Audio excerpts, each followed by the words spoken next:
안녕하세요. 크리스천 영사학교 운영하는 신목사입니다. 그래서 오늘은 하나님이 콕 집어 말씀하시는 우리네 교회의 죄악이라는 제목을 한번 생각해 보도록 하겠습니다. 죄란 우리의 생각과는 달리 하나님이 싫어하는 모든 것을 총칭하는 단어입니다. 하나님은 죄를 싫어하시고 죄인을 가까이 하실 수 없습니다. 그래서 하나님의 자녀나 하나님과 동행하는 사람도 될 수 없고 천국도 언감생심이 되겠죠. 그러나 우리네 교회는 예수님께서 흘리신 십자가의 보혈의 공로로 우리의 과거의 죄와 현재의 죄 그리고 미래의 죄까지 한 방에 용서받았다고 믿으라고 하고 있죠.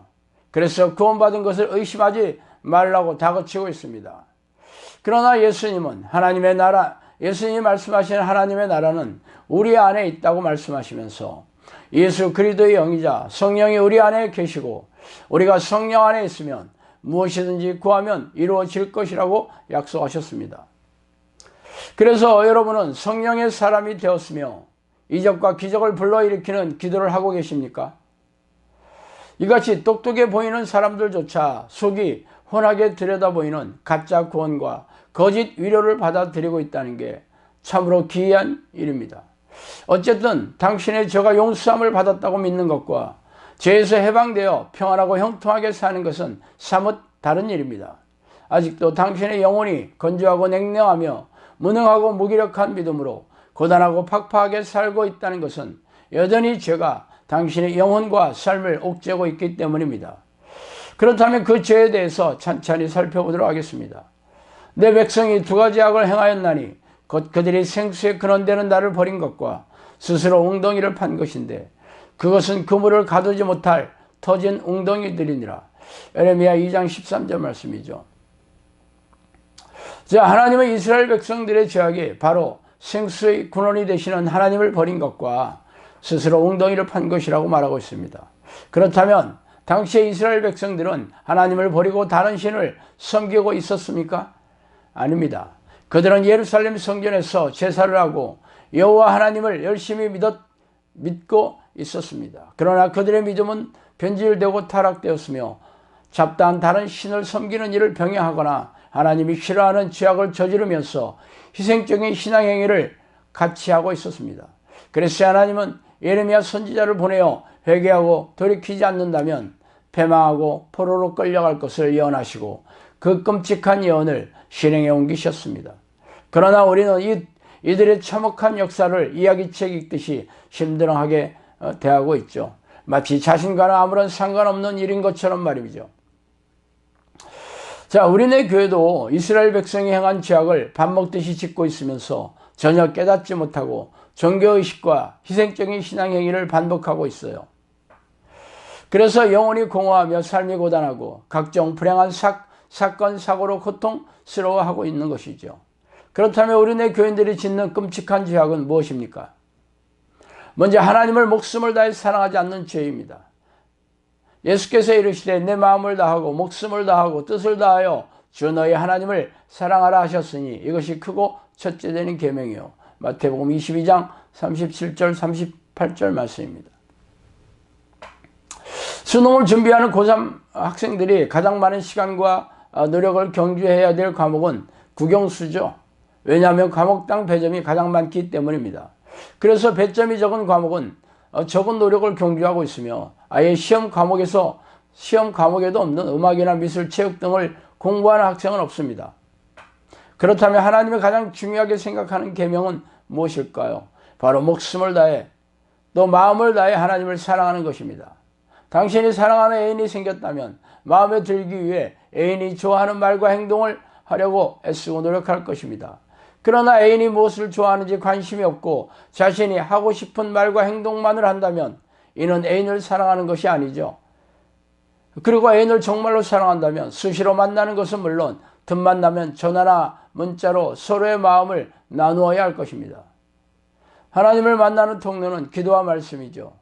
기도의 내용은 자신의 소원을 이루는 것이 아니라 하나님의 이름을 부르고 찾아오시기만을 간구하며 찬양하고 감사하고 회개하고 하나님의 뜻을 간구하는 것입니다.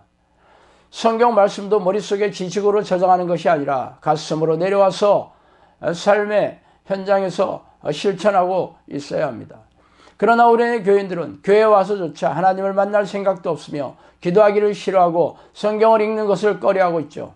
어쩌다 기도 자리에 앉아서도 의무적으로 마지못해서 하고 있으니 그게 마음을 다하고 목숨을 다해서 하나님을 사랑하는 것입니까? 예전에 성령께서는 저에게 우리네 교인들이 기도를 하지 않고 먹고 마시고 낄낄거리고 있다고 말씀하셨습니다.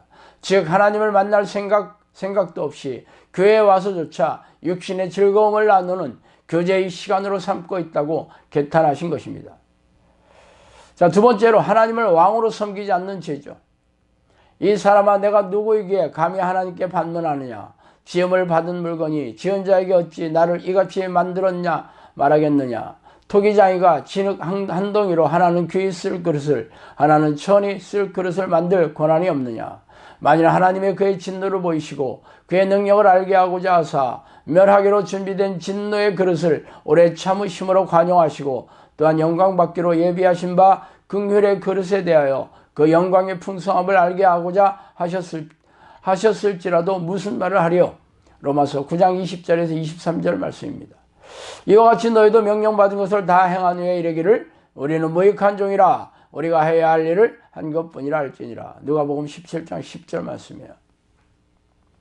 하나님은 온 세상을 창조하신 창조주이시자 만왕의 왕이시오 우리의 주인이시며 우리는 그분의 피조물이자 종이고 자녀의 신분입니다. 그렇다면 누구나 하나님을 왕으로 모시고 섬기고 살고 있어야 할 것은 당연한 일이겠죠. 하나님은 사람을 지을 때 자신의 영광을 위해서 하나님을 섬기기 위해 지으셨습니다. 그러므로 당신의 인생의 목적은 하나님을 왕으로 섬기기 위해서가 되어야 합니다. 그렇다면 당신이 교회에 온 목적이 무엇입니까? 예수를 믿고 천국에 들어가는 것은 물론 이 세상에서 잘되고 성공하며 행복하게 살고 싶어서이지 않습니까?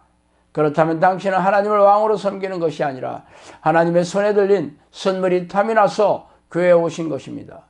그리고 기도할 때마다 외치는 기도 목록을 한번 들어보세요. 하나님의 뜻이 하나라도 있습니까? 죄다 자신의 소원을 이루고 탐욕을 채우고 삶의 문제를 해결하는 것으로 도배하고 있죠.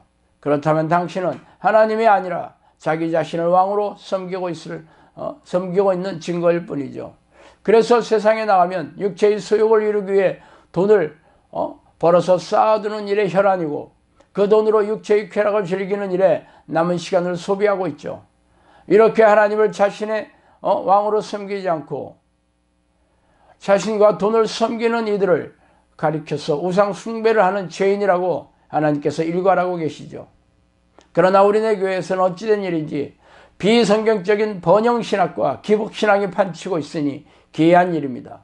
이는 미혹의 영이 교회 지도자의 머리를 타고 앉아 속여서 자신의 생각을 넣어주고 있으며 대부분의 우리네 교인들이 미혹의 영의 지배를 받고 있는 이유입니다. 그래서 우리네 교인들은 더 이상 하나님을 왕으로 섬기지 않죠. 또한 충성된 신하는 왕의 명령을 목숨을 다해 지켜야 할 것입니다.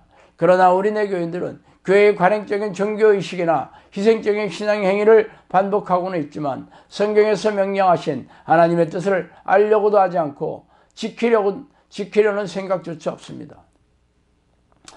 그리고 내가 왕됨을 원하지 아니하는 저 원수들을 이리로 끌어다라 내 앞에서 죽이라 하셨느니라. 누가복음 19장 27절 말씀인데 이렇게 하나님의 명령을 경멸하고 하나님의 뜻을 멸시하는 자들을 그런 자들이 받아야 될 형벌을 아는 것은 어렵지 않죠. 그들은 바로 어둠의 세상 주관자들인 귀신들에게 넘겨져서 불행에 빠뜨려져 생명과 영혼을 도륙당하다가 지옥의 불길에 던져지게 될 것입니다. 그 이유는 만왕의 왕이신 하나님을 왕으로 섬기는 것이 아니라 자기 자신과 돈을 주인으로 섬기는 극악무도한 죄를 짓고도 회개할 생각도 없이 뻔뻔스럽게 살아왔기 때문입니다. 참으로 두렵고 떨리는 일입니다. 자, 오늘은 여기까지 하겠습니다. 감사합니다.